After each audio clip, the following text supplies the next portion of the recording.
கரையான்கள் பொதுவாக கூட்டாக வாழும் சின்ன பூச்சிகள்.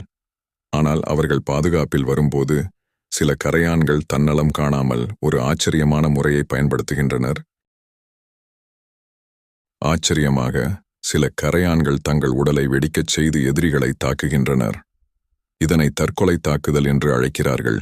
இந்த வெடிப்பு எதிரிகளை காயப்படுத்தி அவர்களின் ஆற்றலை தடுக்கிறது. இந்த கரையான்கள் உடலில் சிறப்பு கெமிக்கல்கள் உள்ளன. அவர்களின் வயிற்றில் 2 முக்கியமான பொருட்கள் உள்ளன. ஒன்று, தாமிரம் கொண்ட புரதங்கள் என்று அழைக்கப்படும் பச்சை நுண்ணுயிரிகள். மற்றும் 2, அவர்கள் உற்பத்தி செய்யும் உமிழ்நீர் சுரப்பி. இந்த 2 கெமிக்கல்களும் ஒன்றாக கலக்கின்றன.